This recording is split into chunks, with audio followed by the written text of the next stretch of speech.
In my professional life, I have sat in this building many times. I know the particular quality of the fluorescent light in the waiting area, the sound the security doors make when they release, the specific temperature of a federal building at 7 in the morning when the air conditioning has been running all night. I sat in one of the plastic chairs with my folder on my lap, and I thought about what I was about to do. I was about to talk to the man who had spent 4 years managing my husband's risk and had failed to keep him alive. I was going to do it calmly. I was going to do it with professional composure. I was going to treat this conversation the way I treat every high-stakes interview I have ever conducted in this building. By listening more than I spoke, by paying attention to what was not said as carefully as what was, by not letting what I felt show until I was somewhere alone. A door opened.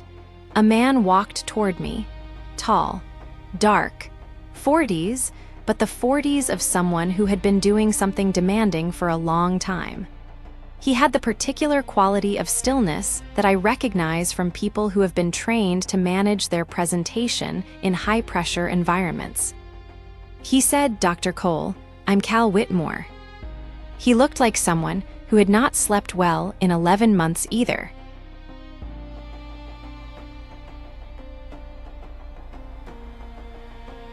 The room had the standard configuration I know from the other side.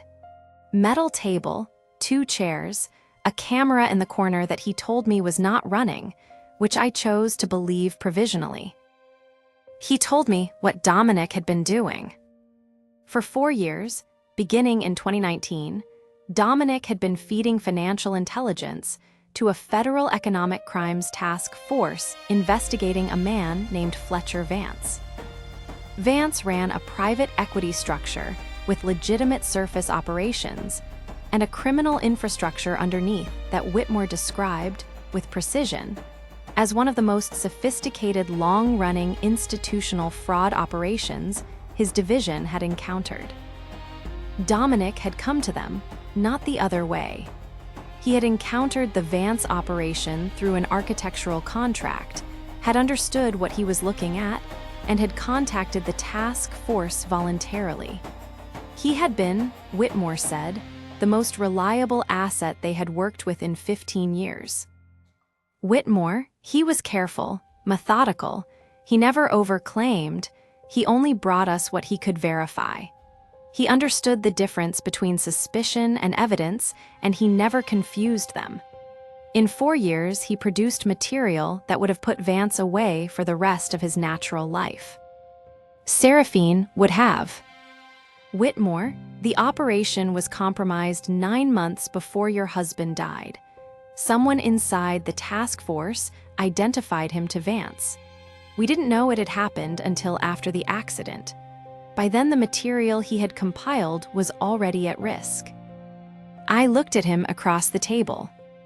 Seraphine, you're telling me my husband was killed because someone in your organization told his target who he was.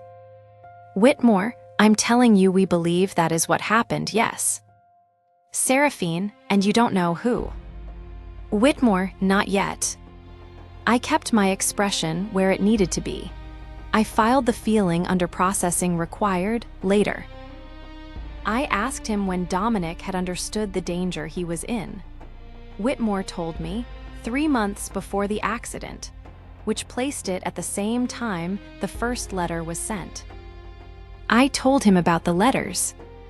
He looked at me for a moment with the expression of a man who has just received a piece of information that explains something he has been sitting with for 11 months. Whitmore, I didn't know about the letters. He didn't tell me, but that's entirely consistent with how he operated. He was careful about what he shared through official channels once he knew there was a leak. He was building a parallel trail. Seraphine, a trail for me. Whitmore, a trail for you. He trusted you. He also knew that anything coming through this office was potentially compromised. If the leak was real, and it was real, then anything documented through official channels was already visible to the wrong person. I understood what he was describing. Dominic had understood the risk of using official channels. He had used a private phone, a private contact method, and had built a trail outside the system entirely. He had done it specifically because he knew the system could not be trusted. He had trusted me instead.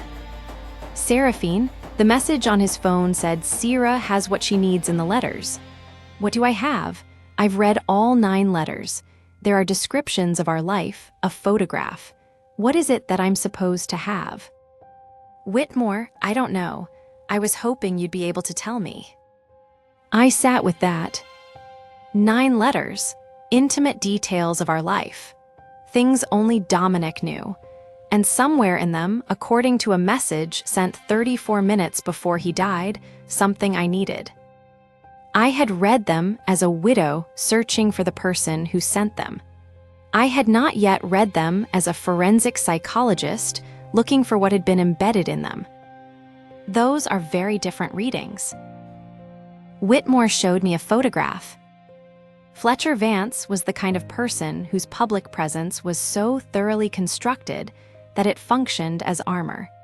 His name appeared on 3 hospital charitable boards and the endowment committee of the Chicago Symphony Orchestra.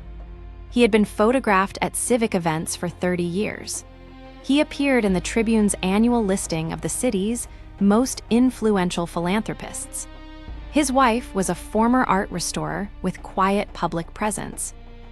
His children were adults, both successful, uninvolved in his business. He was, Whitmore said, almost perfectly protected. Not by law, the evidence Dominic had compiled was substantial enough to pierce his legal defenses. Protected by position, by civic embeddedness, by the specific difficulty of charging someone whose name is on the wing of a children's hospital with serious financial crimes without the case being bulletproof. The case had been nearly bulletproof. Dominic had spent 4 years making it so. Seraphine, what happened to the evidence he compiled? Whitmore, some of it is in our custody, but Dominic knew the leak existed. He knew we might have been compromised. He was working on a separate archive, something outside official channels, something he was building at the same time he was building the letters. Seraphine, something he left for me to find. Whitmore, we believe so. I looked at the photograph of Fletcher Vance at his podium, the practiced smile, the expensive suit, the name of the hospital on the wall behind him. I had been inside buildings he had donated to. I had attended events at institutions he had supported. This man existed in the same civic world I moved through every day, visible and untouched, while the man who had spent 4 years trying to bring him to account was dead. I kept my face exactly where it needed to be.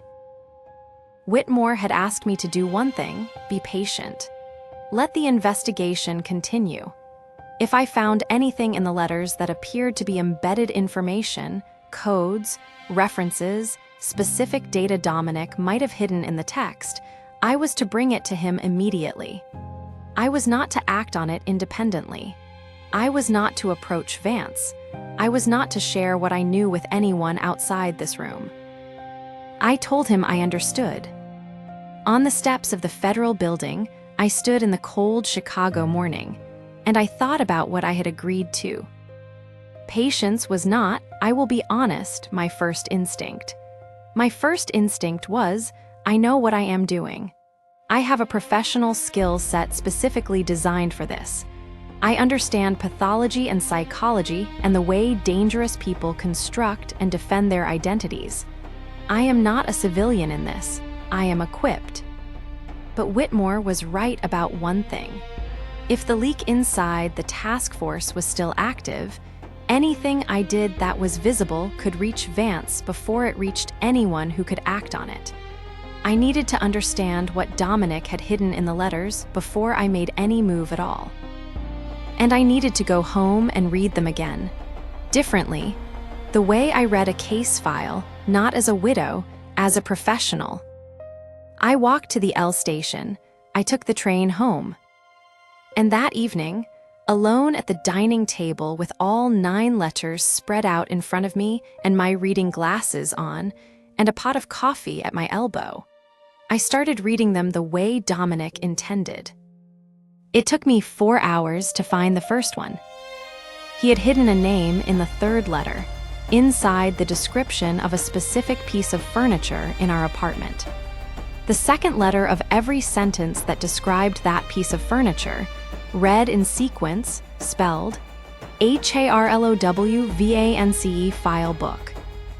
The book, he was telling me where the archive was. The answer had been in the letters the entire time.